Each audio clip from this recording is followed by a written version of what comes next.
a tablet, and then it's instantly converted to hydrofluoric acid. About 45% goes through your stomach, destroying tissue on the way into your bloodstream. About 40% more is absorbed in your intestines, and only less than 10% or so is eliminated through your bowels. So sorry, I misunderstood your question. But I'll just fly through a few of these comments that we're using. Just once again, the toxicology is not just humans, of course, that are suffering, but pets. And of course, animal testing is essential to measure toxicology in terms of the lethal dose that I was talking about before. So here's how dogs die when they're injected with fluoride, and followed over the administration rate and time. And so their heart rate is altered, their blood pressure is altered, they vomit, they suffer central nervous system shutdown, and the bottom of the graph is death. And you don't have to kill your dog outright. You can give it pet food made from waste bone meal containing, on average, say 10 parts per million fluoride, and your pet is not able to eliminate fluoride either because it's a mammal never designed to have an input of fluoride. I just showed here, once again for reference, animal testing has been done for decades and decades. Every animal you like to consider has been exposed to fluoride at levels as low as 1 part per million, with instantaneous, measurable, devastating health effects. There's no animal that is not affected by fluoride. In 1964, the Australian government knew only too well. We, the taxpayers, funded an ongoing guinea pig bank for essential strategic testing of drugs and disease based in Canberra. And in 1964, we, the taxpayers, lost virtually our entire guinea pig collection in an accidental intervention. It took them nearly 3 weeks to work out actually what was killing these poor animals, and they let them die horrible deaths. And finally discovered that it was fluoride contamination of the phosphate vitamins that were being given to the guinea pigs. They had obviously, a company had sent through an unpurified raw phosphate mineral supplement containing fluoride with a devastating effect. Horses have been studied in California. Death rates were being found to increase dramatically in racehorses. Dr. Richard Sauerheber in the United States is one of the scientists who investigated it and reported. And it got to the point where they shut off the fluoridation supply to the racehorses and noted a dramatic decline in deaths. The deaths of the horses occurred through heart attack, sudden rupture of the aorta, because fluoride reduces the elasticity of your aorta, so it will burst suddenly.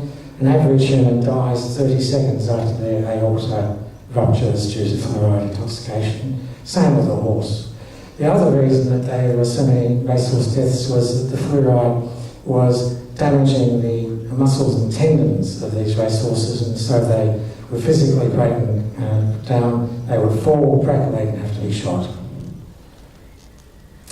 Humans, as I was discussing before, if you want to kill a human, choose a diabetic. Choose someone who's on dialysis and accidentally give them fluoridated water, and you will just kill them. And it's happened again and again around the world, where through negligence, fluoridated water has been put into dialysis systems with immediate consequences. There's absolutely no dispute about this.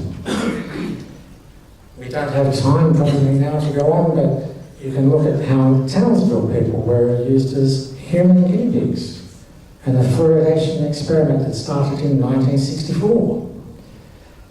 Beaconsfield in Tasmania was actually started in 1953 as a human experimental testbed to look at what the health impacts of fluoridation would be. As a result, and not quite surprisingly, Townsville people have worse health outcomes than up until 2008, the rest of Queensland was not fluoridated. The data is available. I encourage you to go away and read about it. How can we walk away from the fact that we were doing experiments on Australian human beings? is work done by the colleague, as I mentioned before, Declan Woe in Ireland. And he's got some good data from the Americans, collected it in various sources, put it together, and he shows the very dramatic impact here of fluoride on diabetes, cause and effect. Diabetes, of course, is a major and growing problem. The fact that diabetes is growing in the human population in fluoridated areas should ring alarm bells with everyone. Why do we see an increase in such a disease? And that, of course, has these very serious consequences: deaths and amputations, general malaise, earlier death date. Excuse me, did you see the fellow in Fremantle, 1996, I think, when he at home spilled a small beaker of hydrochloric acid in his lap? Yeah. And jumped in the pool 2 days later, they cut his right leg off, 2 weeks later he died? Yes, fluoride burns in Western Australian mineral testing laboratories are extremely concerning, and they are often fatal, and you tend not to hear about them. And unfortunately, sometimes the family will be compensated and there'll be a non-disclosure agreement for the financial settlement. But a hydrofluoric acid burn continues to eat through your system, and by the time you've dealt with the burn, enough fluoride may have gone to your other organs to start damaging them and eventually shut them down. So, fluoride acid burns, immediately they have to try to apply a substance called calcium gluconate. So I used to work with hydrofluoric acid, 43% solution in my professional capacity as a semiconductor scientist, and I took hydrofluoric acid in the laboratory as an extremely serious hazard that we had to use. Once again, medical negligence, medical principle on the previous slide: do no harm. If you know harm is going to happen, don't do it. And here we have an interesting letter. Unfortunately, I don't have the date for this letter, so if anyone can date this, I'd be very grateful. But this was an Australian who wrote to the American Medical Association, basically saying, are you saying fluoridation is safe? And the American Medical Association said, at no time have we said that fluoridation is safe for everyone. We have the documentation. It's absurd, I know, but there's the evidence. Once again, our Australian Medical Association is criminally negligent in continuing to endorse fluoridation in the view of all the science. So the best we can hope for at the moment is just to stop. Yeah, we need to stop this death. We can't undo any of the damage already done because you can't get away with it. Yeah, the people who have skeletal fluorosis, unfortunately, the leaching and resorption of bone is decreased because of the fluoride actually makes a denser bone, which is harder for the body to resorb. We're constantly turning over our bone, but that's reduced in heavy fluorosis. So yes, it's a life sentence of damage. Not just, of course, to your bone, but to your kidneys. I don't have time today. Now, I'd like to talk about a doctor in particular who has extreme influence in Australian politics. He is in a position to make or break governments. And this doctor, who claims to have experience in public health as well as being a GP, made this moronic statement that the science of fluoridation is settled. And immediately he was pounced upon. He had a number of likes when he did this on Twitter. He was responsible for Christine Milne mouthing the same words. The science of fluoridation is settled. So she's now out of the picture, he's in charge. He needs to be held accountable on the grounds that 1, he's a medically qualified person. 2, he's got extreme political influence. 3, he claims an interest in public health where we know there is severe corruption in the revelation of essential health data.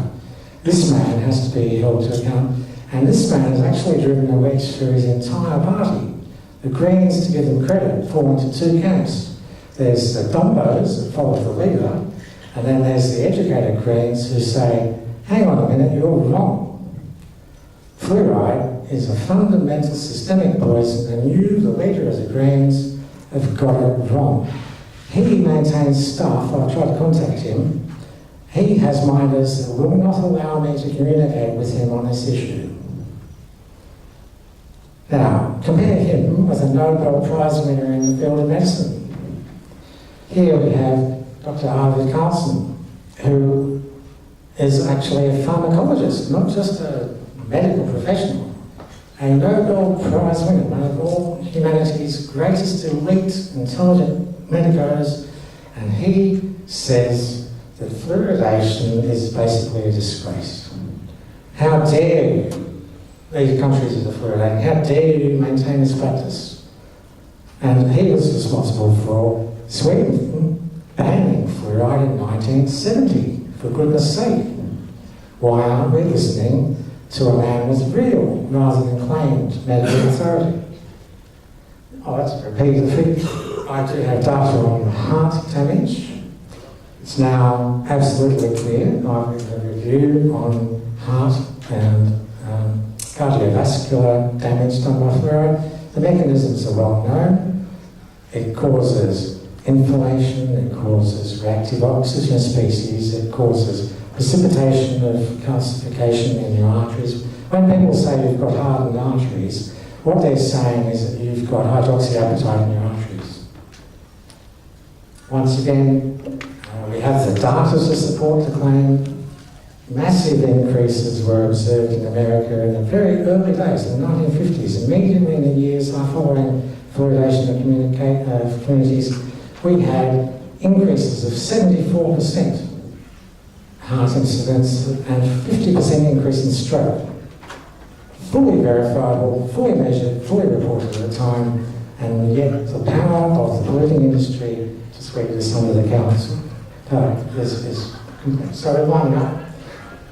Yeah, good. Great. So a couple more questions, if we can, just in the interest of time. We might have to hurry. Is there something that we can take if we're taking the fluoride in water to dissolve it, or even something to protect us from absorbing it into our bones, an extra vitamin? There are claims in the literature, but I would take them with a very serious grain of salt. And speaking of salt, I hope that none of you buy Himalayan salt, because it's extremely high in fluoride, 270 to 350 parts per million fluoride. So some people will argue that some spices help you eliminate fluoride. I'm very, very sceptical, because I can't see those spices getting to the tissues that have stored the fluoride and selectively liberating it. So, but I'll keep an open mind. If someone can prove to me that giving 100 patients of this material versus placebo produced a leaching of fluoride, then I'm quite open to that. But at the moment, I can't see any evidence. Gentleman at the back, you holding your hand. There's a few questions. Okay. There's got to be a proven method of detoxification of fluoride. It has to be out there somewhere. Has there been any research that you identified with your peers in academia? Oh, there's been research in India and associated with some renowned fluoride researchers. And as I say, they're normally looking at a particular, normally a curry spice is the subject of test. And I'm always sceptical if it's, say, a herbal remedy with, without a proposed mechanism of action. So if someone can show a mechanism of action, I'm open to discussing it. At the moment, there are so many stories around that I just haven't seen any evidence that you can detox. Just a quick question about household, like reverse osmosis systems for households. Is it a practical solution for? Yes, for a few $100 you can get a good, reliable system with filter cartridges that will last a long time. Because one of the stupid things about fluoridation, of course, is that 99% of the system water is not drunk, so you only have to filter 1% of your water usage, and so it's not an onerous usage of the cartridge. So I won't recommend a particular brand. Do your own research. Look at the product guarantees of how their performance will last, what life of the cartridge, and the net cost. And you'll find that it's not a very expensive thing to do over time to completely protect yourself from this fluoride poisoning. So what about showering and stuff? As I was saying before, fluoridation, which I was